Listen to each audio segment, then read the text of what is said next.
Barry Raeburn, National Director of Mission Without Borders in New Zealand. Kia ora, thanks for your time today. Thank you, Andrew. Thank you so much for having me. Great to be here. Now, you and I have talked several times, but most recently, of course, the world focus in on the area of Ukraine, and rightly so. The people of Ukraine going through some horrific stuff, and the peace process seems to not have amounted to much as the US has got distracted by a tariff war and other things. However, just because Bosnia isn't in the news cycle doesn't mean it's not a country which still has complex issues and struggles, not in a time of war, but still a place very much in need. Absolutely. And, just recently I got back about a month ago from Bosnia. There was a conference there I was attending. We got to work, travel around Sarajevo and spend some time there. There was a pastor that took us on a little tour of the history of the area, Yeah.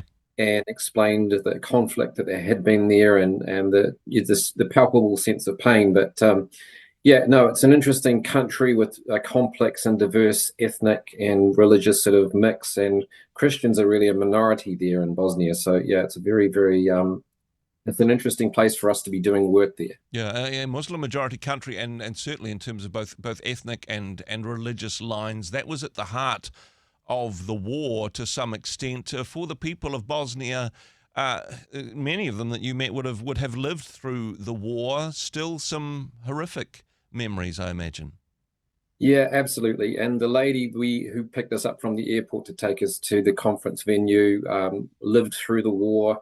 And she said she remembers going into the forest, chopping down wood to cut for the fire to keep. There was no electricity during that time for months and months and months on end, just being bombed mercilessly in that city. So yeah, there's a lot of kind of carried memory amongst the population there. People have the effects of the war still very fresh in their minds, and the PTSD and so forth. We went to through a little children's museum there where we had accounts of all the children that went through the war and their stories, and yeah, it was very, very moving, and really interesting mix of difficult, challenging times. And like you say, at the heart of it is this divide between Christians and certain types of Christians and the Muslim community. So there's a lot of tension there, and it's an interesting place too, because the government's being patched up by some sort of UN sort of agreement,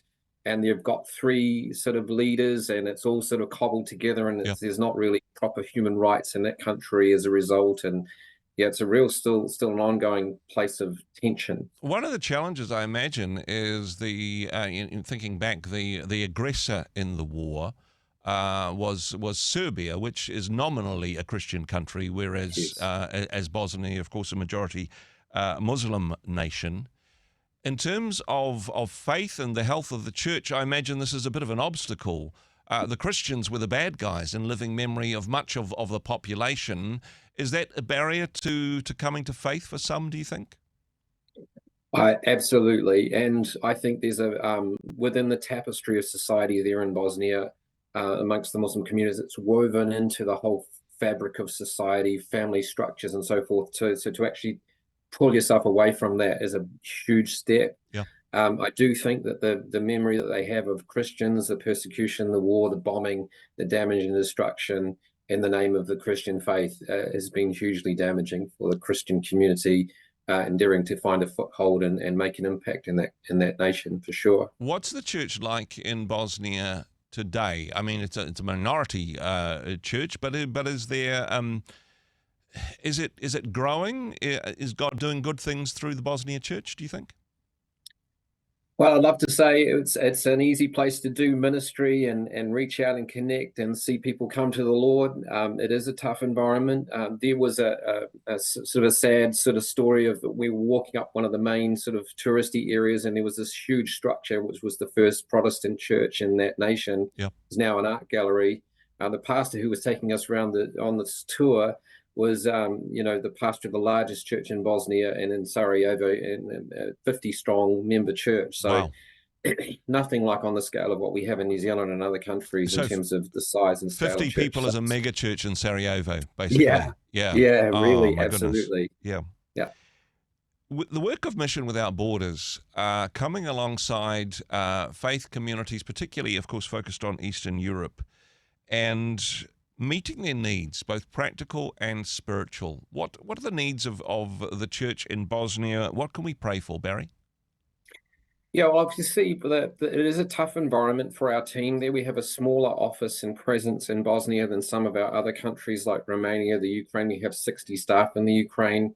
In Bosnia, I think we have half a dozen staff there working full time. So it's a smaller presence. It's a challenging environment for our team. So yeah, if you can be praying for our team, and particularly, through the Easter period. I mean, Ramadan is the big celebration in Yep. Bosnia, not so much Easter. And so, yeah, it's a challenging environment for them to work in, but they are getting in there. They're loving on people and making an impact and making a difference.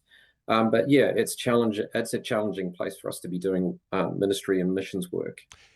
With Easter just on the horizon, I suppose this can go one of two ways, and different things in different parts of the world. I suppose, firstly, as you say, just coming out of Ramadan, Easter can be an excuse or an opportunity for reprisals, for attacks, for persecution of the Christian minority. On the other side, though, flip that coin over, it may also be an opportunity to have conversations with people of other faiths about what Easter means and what that celebration means. It may even be an opportunity for quietly sharing the gospel. What's the balance like for the people of Bosnia, for the crew that work there? Is this a time of the year which has opportunities or risks, or a bit of both? I'd say a bit of both, but I do think there is a real opportunity, or there is opportunity for us around the Easter period. And of course, the death of Jesus is taking this upon himself, the sin of humanity. The Easter, message really is the heart of the gospel message. So as we're endeavoring to reach into communities there, I spent time with a family that had a son who was crippled and disabled. And the government support is very limited there. So it's a Muslim family. We're going in there, our coordinator's going in there to support that family. It was sponsored by a New Zealand donor. Wow. So which really special, the connection that I was able to have with them. But the mother had left the three children and abandoned them and left them with the grandparents. Wow. There's just no support. So Mission Without Borders is coming in to provide support to that family. And then at moments like that, there's these opportunities at Easter time to share, why did Jesus come? The message of the cross. I think particularly for people that with the Islamic faith, the whole issue of the cross and why Jesus came and died the way he did is something for them to really chew on and think about and impact them with that message. Yeah. It is a challenging environment. It's an environment where Christianity isn't necessarily celebrated at all. But certainly there are opportunities in the midst of it all for us to go and just touch hearts and touch lives, particularly with the that humanitarian piece that we do with reaching out, showing people love in tangible, practical ways. There's opportunities for us to impact people, and particularly at Easter as well. I think particularly with Easter, for people who have been persecuted, people who have gone through a period of suffering, it's a part of the story which says, yes, but God understands. This is the God Absolutely. who understands what suffering is. And not saying, hey, you're not going to have suffering, but saying, you know what, I've been there, I can relate to that, and very much a message of hope beyond suffering. Yes, there will be a season of suffering, but that doesn't need to be how things are forever. A lot of hope in the Easter message, whatever part of the world you're celebrating. Oh my goodness, yes. And I think too with the whole message of the issue of suffering, particularly in places like Bosnia where we do work, this issue of suffering constantly comes up. And of course, the message of the gospel, the message of Easter is Jesus coming to identify with the suffering, the sin of humanity. We don't serve a God who just sits in heaven and, looking down upon all that's going on. We serve a God who's come in human form to come and lay his life down and suffer alongside and identify and take upon himself all of that suffering. So yeah, and then of course there's the resurrection. There's that hope that things can be turned around. That there can be, God can turn things around, and even in the moment where it looks hopeless. And we're very, very full of faith when it comes to our work. in Bosnia, with working well alongside people in those communities, that that resurrection element can come to life Yeah. in the nation and bring hope and new life to people there that have suffered so much over so many years and decades and decades. Yeah. And they have actually a history of an assassination attempt, or an assassination that took place that sparked the First World War. There's just incredible history of different things that have happened in that country. It's a fascinating place. Certainly is. And Barry, thank you so much for the work that you and the team do in places like Bosnia, and as we do meet together in the relative freedom of churches in Aotearoa, New Zealand, celebrating Easter. Good to also consider our brothers and sisters in Christ who are living a very different world to us. If people wanted to find out more about the work that you do, particularly, of course, in Eastern Europe, if they wanted to find out more and pray for and support that work, what's the best way of doing so, Barry? Yeah, on our website, missionwithoutborders.org.nz or mwb.org.nz will both get you there. Yep.